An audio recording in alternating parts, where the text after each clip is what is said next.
One of my favorite events from last year is happening again, and you don't want to miss it. Books and Brews 2 will be held on Saturday, August 2nd, 2025, at the Wyndham Hotel in Noblesville, Indiana, just outside of Indianapolis. You can meet over 60 horror authors, all in one place. You can buy books on site, or you can bring what you already have, and you can get them signed while you meet the authors. Books and Brews 2 is brought to you by the incredible horror book Facebook group, Books of Horror. Get your tickets today by clicking the link in the show notes. You don't need to be afraid. It's just horror authors. Imagine walking into your boss's office and giving notice because your writing has become your primary revenue stream, or your podcast is successful enough that you can quit your day job, or maybe having your marketing on autopilot so you can spend your time on the art career you love rather than on marketing. Are you a creative person who's great at what you do, but marketing makes you freeze? You're not alone. I help passionate, purpose-driven creatives overcome fear, find their brand voice, and build a marketing strategy that works for them. Oh yeah, I also make it easy and painless. It's never too late to grow the business you've been dreaming about. Book an introductory call with me, Rob Southgate, at southgatesmallbusiness.com today. And let's take the pain out of marketing together. Welcome to Ink Blots, the show where I interview authors about their lives, writing, and the books they love. Be sure to follow the Ink Blots podcast on Substack. Not only can you listen to the latest episodes, but our Substack also has interview transcriptions and links to books and other items that we talk about on the show. If you like what we're doing, please give us a 5-star review on Apple Podcasts and on YouTube. It really helps us and our sponsors out. Oh, and leave comments. We really do read and respond to every one. Now, let's get on with the show. Welcome to Ink Blots. I'm Rob Southgate. I have another author who is going to be appearing at Books and Brews 2. That is coming up. Oh, you know what? You think I'd have this all memorized, and I simply don't. It's August. Hold on. Here we go. August 1st at the Wyndham Hotel. Hello, August 1st. August 1st. Don't trust Dave. Don't trust Dave. He's in a different time zone. Yeah. It's August 1st at the Wyndham Hotel in Noblesville, Indiana. And if you've been watching this show, you already knew that, right? Because I keep talking about it. But he's going to be there. You're going to get to meet him. You're going to love him. You don't have to take my word for it. We're going to do an interview right now. Don't be putting me on the spot here, Rob. Well, and if you don't like him, you can come and throw tomatoes at him. And the I'm other always thing hungry. I'm gonna give the audience a fair warning. There's going to be a bit of noise here because we are doing this. He's over in Liverpool. I'm over here in Chicago, and I can hear noise. That's okay. Yeah. So that's the ocean. Yep, and I'll do my. It's the ocean. I'll do my best. It's the UAPs that are in the ocean and they're interfering with. I will do my best to remove it, but just so you're aware, there is noise. Okay, Dave, let's just jump right into this. You are a horror author. Why don't you give people a little background about yourself? Okay. In what way? In the horror writing background, or just the background of me? Yeah, who are you? Where do you come from? I think I spoiled it with the Liverpool thing, but go ahead. Yeah. Okay. So Dave, or D.E. McCluskey. I am an author from Liverpool in the UK. The only things that people know Liverpool for are obviously the Beatles and something to do with a football club. I don't know what that is. Well, I do, but I'm not telling you which side I support because people go, oh, it was that. Yeah. Yeah, they either love you or hate you, depending on what you say, right? Exactly. Yeah. So I keep politics and football out of my books. Loved horror since I was a kid. And when I say I was a kid, I was probably about 14 before I started sleeping with the lights off. And I used to sneak into my dad's bed up until I was about 21 to tell him jokes in the middle of the night because I was a proper scared. Proper scared of everything. And this is why my sisters now. And my mum and that can't understand why I write horror because I was such a shit house, if you know what I mean. But it just come natural. It's just one of them things. I was reading the night before Christmas to my daughter on one Christmas Eve, and I got out of bed when she was asleep, and I thought I can do that. So I got out of the bed. So it was A Christmas Carol that did this. There was a night before Christmas. Oh, night before Christmas. Okay. Yeah, the night before Christmas. So then I wrote my own version, and it was called The Good Behaviour Act. And it's in my very first publication, which is called Interesting Times, which is like a series of rhyme and comics for kids, but they're all horror. Yeah. So if you get on Father Christmas's naughty list, he comes and basically eats you. You know? So it's like, yeah. I tell you what, though, it got me daughter to sleep a good few nights. I tell you that. It worked. It worked. I was thinking you were saying it was A Christmas Carol because you've got the horror element, but you just went, no, I'll just go with something pure and add Santa eating you. Lovely. I did a version of A Christmas Carol as a graphic novel, and I wrote it completely in rhyme, and so and that just Christmas for me. Everybody, like a lot of people, hate Christmas, and I can understand where they come from on that one, but I love it. I am an absolute child when it comes to Christmas, so I try to bring a Christmas book out every year. Oh, I love it. Yeah. Whether it happens or not, I don't know. But normally does. It usually does. So, okay. Boy, you gave me a lot to ask you in this. First of all, I do want to say I've interviewed so many horror filmmakers, horror authors, and that's not all I interview, but it seems like lately that's what I'm getting. And I can't tell you how many of them are exactly like you. What a bunch of scaredy cats when they were kids. I think you guys are you gravitate towards this because you're scared of it, and you find like it's thrilling, but you're working out the demons or something, right? Oh, mate, seriously, to this day, I am still scared of the dark. I mean, that's the God's honest. Me and the missus go ghost hunting, right? So we go to like these like little remote places, and we go to these ghost hunts, and they always say, "Oh, Dave, you're a horror author. Why don't you go and sit in the room on your own in the dark? Oh yeah, and do the Ouija." I'm like, "Fuck off!" It's like, whoa, yeah, point me to the bar. So, I have a podcast I'm going to have to send you. My friends do a show called Astonishing Legends, and when they went to the Sally House, which is known as one of the most haunted places in the United States. Okay. And my friend, who did not really believe in ghosts, he was doing a show that talked about this stuff, but he didn't really believe in ghosts, had the absolute crap scared out of him, doing exactly what you said. He went in a room by himself with a recorder, and oh my God. And it's funny because they put the recording out. That's what I'll send you, is so you can hear the recording. Yeah. It'll scare the crap out of you. But then this is the part people don't know, so they're only hearing it here. I'm interviewing him the first time we met, and it was right after this happened. And I said, "Hey, I heard you say that." He told me the scariest things that they didn't put in the podcast. So being afraid of the dark, yes, Dave, you can be afraid of the dark. This is terrifying. Well, listen, all the stuff that's in here, right? Can you imagine like everything that's in here, like about horror authors? I mean, I don't know whether you've read my books, The 12, the Reboot, Crack. It's all in here. So imagine I'm stuck in a dark room in a haunted house on my own with my own thoughts. Yeah, no, thank you. What do you think that's going to do? Right. No. So that book is what inspired that story. Inspired you to write. Did you know that you wanted to be a horror author, or is it just like you had no choice? No, I didn't start writing until I was 30. So I hadn't even written a short story or nothing. I'd done nothing, but I was a massive. Obviously, everybody always says they start off as Stephen King, but that's the truth. I read what was the Skeleton Crew. That was the very first adult novel I wrote. So I read all the Stephen Kings, gravitated to James Herbert.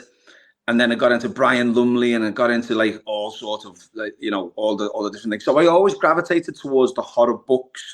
So it was kind of natural progression that what I was going to write was going to be horror, mostly horror, because I do write children's books as well, which people can't understand. If I wrote a book like Zola and Cravens, and then all of a sudden you've got like a book there that's called The Seagull Tale, and everyone's like, "Oh, what do the seagulls do?" And I'm like, "That, well, they're organized and they attack the people." They're seagulls.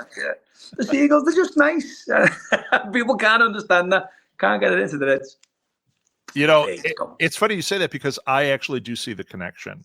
Yeah. It's just like when I was studying acting and I was working in comedy, and I was completely drawn to horror, and I would tell like my other actors, I'm like, there is a thin line between horror and comedy. There is a thin Oh line yeah. between children's writing and horror. I mean, it's a Well, thin yeah, line there is. if you Because play it right. yeah, it's a letting go of your imagination. Because Right, exactly. I wrote a couple of thrillers, but with thrillers, you've got to stay within the bounds of reality. Whereas when you're writing a children's book or when you're writing a horror, you completely, you know, you can let yourself go. So all your imagination can go into them pages. Sometimes I feel a bit stifled when I'm writing like a book like The Boyfriend or In the Mood for Murder or something like that, like because they're based in reality. There's no fantastical nature to them. So when you do get to let yourself go on a children's book or I know kind of like a deep horror, then you know the creative juices just flow. They flow out these fingers. Yeah, yeah, Yeah. yeah. It's like when you talk to cosmic horror writers, and they're like, everything is open. I can do Yes. anything. Like absolutely, there's no boundaries. There's nothing. no boundaries. You're not bound by physics. You're not bound by the only thing you're bound by is your imagination. Yeah, yeah. Yeah, I love it. And I'm looking at the cover for Zola, and it says an extreme horror novella. I'm like, yeah, I get it. When you're doing extreme horror, it doesn't mean just blood and guts. It means you're tapping into terror. You've got to get into the psychology. You've got to figure out what are the things that scare people that are more than the monster in the closet. I love that. I think that's fascinating. Also, with the splatterpunk and the extreme, again, anything goes, but to the extreme. Do you know what I mean? So you can write about absolutely anything as long as it makes sense. Do you know what I mean? Because there's there's Bizarro. I've never actually written Bizarro. It's one of the genres that I haven't touched, and that might change because that is just a pure. Yeah. Do you know what I mean? It's like, you know, even when you're doing the extreme or the horror, you try to keep it within a boundary of some sort of reality because, you know, it's normal people facing extraordinary circumstances, isn't it? Yeah. But with Bizarro, that's just out the window. It's mad people in mad scenarios and strange. Oh, yeah. So you might have to take a trip to South America and try some ayahuasca before you jump into that, right? Ayahuasca, why? What's there?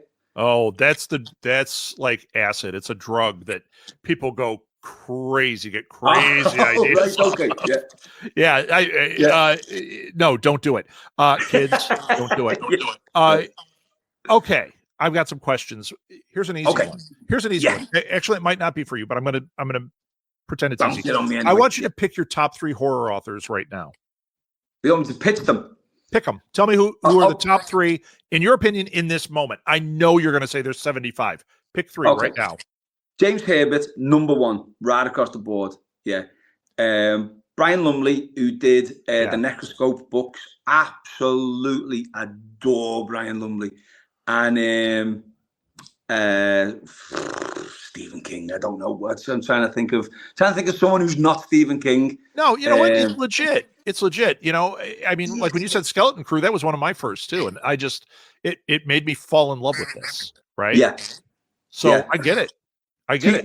One of my favorite authors is he's pretty much not in vogue at the moment, and it's Gaiman. Oh yeah. Well, I mean, controversy aside, his books are great. I mean, I love the way he writes. Fantastical, and the writing is so good. Yeah, the way he writes just shouts at me. But you're not going to write "I'm a Gaiman fan" on your chest and walk out in public. No, Neil Gaiman was here. Yeah. No. And you might want to take off that J.K. Rowling shirt that you had on too. That's a little. Yeah, that's like that's not in vogue either. Yeah. So okay, what is harder to write, the scream or the silence before the scream? Oh, definitely the silence before the scream, because you've got to get the atmosphere. You've got to make it sinister, because if you don't make it sinister before the scream means nothing. Yeah. Could be ice cream. Yeah, the monster jumps out of the closet and there's no lead up, It might be a jump scare, but you're done. That's it. Exactly. And you know what? My least favorite trope is a jump scare. Oh God, when I watch the Blumhouse movies, and all they are is just jump scare after jump scare after jump scare with very little story. It just bores me. Do you know what I mean? I got to get into the psyche. You got to make people think. Yeah, that's my favorite bit. The silence before the scream. Yeah, it's funny because I watch those jump scare ones, and for some reason I'm a sucker every time I watch them with my wife. Not that I love them, I just every time something jumps out, even if I see it a mile away, I'm like, it's in the closet. Closet opens, I go, oh, every time, and I'm like, that sucks. Yeah, that sucks. But I'm the same way. I love that. I love the slow burn. I love. There was a Michelle Pfeiffer movie, What Lies Beneath. Did you ever see that? Okay. One? Yeah, but it was a Elm Night Shyamalan Ding Dong. No, it wasn't that. This is older. I think it's Harrison Ford and Michelle Pfeiffer or something like that. Yes. I know. That scared the hell out of me. And that whole movie is a slow burn. And the whole time you're like, I see the train coming. I see the lights on the track, and I'm standing on the track. Yeah. Why am I not leaving the track? I love it. Well, my favorite horror film of all time is The Blair Witch. The original. Yeah. To this day, I mean, I still watch it every now and again, and it still blows me away. It's because there's no monster. Well, actually, they did a remake, didn't they, where you actually see the witch at the end? I think it was the remake is really good. The one where they showed the witch in the house, I thought that was great. Did you? No, I wasn't a fan of that at all, because I liked it up here. Yeah. I liked it, like, I didn't know whether it was real. I didn't know whether it was the people going mad, or I didn't, I loved that. But I liked in the remake because the witch was at the fringes. So it's like, if you didn't in pause, the darkness, she was the darker darkness. Yeah. If you didn't pause it, you might not have seen it. Yeah. So it's like that scene in was it Signs, which was an Elm Night Shyamalan Ding Dong. Yeah, and he just did the alien just walk past the hedge. That has terrified a generation. That scene when he walks past. Yeah. Oh, fabulous scene. Yeah. Oh, it's great. Brilliant. Okay, so, oh man, I had a really good question. Okay, I got it. When you're building dread, you're writing this story, you're building your dread, and I don't care if it's short story, long form, novella, whatever it is. Do you consider yourself a puppet master, or are you one of these people who the characters are pulling the strings? Right. Okay. No, this is an odd question because it goes both ways. There's two types of writing. There's a pantser and there's a plotter. Yeah. Right. I'm more of a plotter than a pantser. But what I do is I basically plot the start, the middle, and the end, and then everything in between that is fair game. Okay. Okay. So you're more of a plotter in that respect, but you are letting them. Now, have the characters ever changed your story? Oh, 1,000,001 times. 1,000,001 times. There was a book that There's a book that I wrote called Time Ripper, and I had the ending completely and utterly locked down. The ending was done. Yeah. Only one of the characters wouldn't have done what he needed to do at the end. There was no way that character would have done that. Yeah. It would have been completely against everything that I'd wrote for the whole 350 pages beforehand. Right. So what do you do? You either kill the character off, or you gotta make the change. Don't know what I'm gonna do yet. But it's one of them. The way I think of and a load of my mates don't believe me when I talk about this, because they say, when you're writing a story, basically you're in control. And I'm like, you're not, because you give these people personalities and you give them personality traits, and you can't go against the personality trait. If you do, it's a cop-out. Do you know what I mean? So the people have got to, there's got to be a logical reason, or an illogical reason, but a feasible reason for what they've done. I'm the guide, and they tell me what's going to happen, and I write it for them. You're like a dungeon master. You're trying to lead them to this thing, but sometimes they choose a different path, and you're like, oh no, how do I get them back there? I'm like a shit sheepdog. You know what? Yeah. If you ever have me write a review of one of your books, that's what I'm going to put on it. He's a shit sheepdog. He's a shit sheepdog. I'll go with that. Yeah. Enjoy this book. He's a shit sheepdog. He's a shit sheepdog.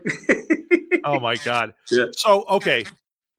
You can't say Stephen King for this question. Okay. No, it's off limits. Okay. What horror author do you secretly want to impress? Do I living or dead? I'll give you that, but not Stephen King. Richard Lehman. Oh, good one. I should have said not Richard Lehman either. No, I'm kidding. Okay. James Herbert. I say Richard Lehman because his books. Stephen King took me down the horror route. Okay. And James Herbert carried that horror route on. But Richard Lehman showed me a different side of horror. It showed me the sexier, more fun side of horror. And I think I've tried to I use humor all the time in my books. I try to make, because obviously, as we were talking about before, comedy and horror go hand in hand. Right. But I think with Lehman, when Richard Lehman, whether it was intentional, whether it wasn't intentional, I don't know. But his books made me smile. His books gave me big grins on big grins, and I would love to try and impress him, because one of my favorite novels is One Rainy Night by Lehman. It's absolutely just the story that I would have loved to write. I would have loved to actually have come up with that concept of black rain, and that makes people psychotic. So yeah, Richard Lehman. I'll go with Richard Lehman. That's a great answer. That's a great answer. So, okay, we've got time for a couple more. Okay. Here's one that I'm really anxious to hear what you say to this. I have a million questions I've written for these, so I'm hand picking things for you. Yeah. So, what is what's the most upsetting thing you've had to Google for a book? Something that you hope you don't end up in court over.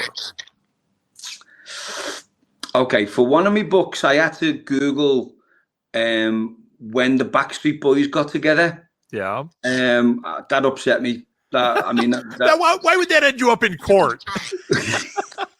it just really hurt. I was thinking the fucking things they've done to music. I don't know. You're on a list somewhere now because you Googled when the Backstreet Boys got together. Well, in a serious answer, I've got a book which I've written, but it hasn't been published yet. It's called 9 Months, but it's all about obviously pregnancy. And there was a Google that I wanted to find out how old the fetus was before his genitalia was fully okay, now you're getting to an area where you might be called into court. Okay. Exactly, yeah. So I need to, because basically the story is that the woman's having these like visions, and I'm not going to tell you. But anyway, I needed to find out how old. Yeah, let's leave it there. There's a reason. That's all you got to say is reason. It's coming out next year. Yeah. Very good. All right, I got two more. Okay. First of all, have you been to the States before?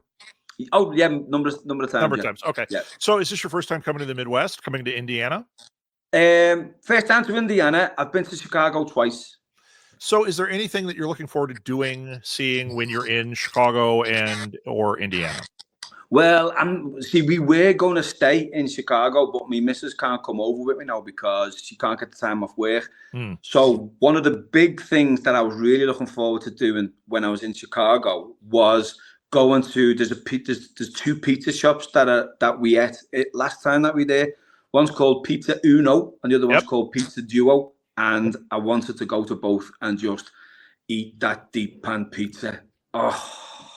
I'm not going to go into it here, but sometime we'll have to talk about pizza because I'm from Chicago. No, yeah. And you're right. You're right. Yeah. those are great. Don't go to the franchises for Dewey. That's terrible. But the original, excellent. The original, yep. But I can talk pizza and hot dogs with you all day. Yeah, they're only over the road from each other, aren't they? There's like they're just like round the corner from each other. Oh my God, we ate there and it was just heaven. We went to Blues Bar, where the House of Blues, in Chicago. House of Blues. Yep. That was unbelievable. But I don't really know much about Indiana. I don't know much about Noblesville. Yeah, you're not going to. There's a place, there's a place called Indiana Dunes, which I thought, I've got to go to Indiana Dunes, because obviously they've named it after Harrison Ford, haven't they? No. Okay, last question, and this is an important one. You're coming to Books and Brews 2, August 1st, at the Wyndham Hotel in Noblesville, Indiana. Links are in the show notes. Links to your books are in the show notes as well, and your social media. Here's your last question. Are there any authors that are going to be here that you're excited to meet in person? Do you know, if I name them, they're going to get massive heads, and then, do you know what I mean? And then I'm gonna look stupid when I meet them, aren't I? Do you know what I mean? So it's like, obviously, it's got to be Big Dunk, hasn't it? And Big Gage and Angel Ramon. Oh, is someone I'm looking forward to meeting, because we've had a few conversations, and you know what, he read my book Reboot, and he really enjoyed it. So I'm obviously going to do the same for him. But there's loads. I'm going over with a guy called Chris Jones, CS Jones. I don't know whether you've got Chris on. Yeah. I think I've got Chris on one of the interviews coming up. All right, he's a boss fella, Chris. He's like about 6'82".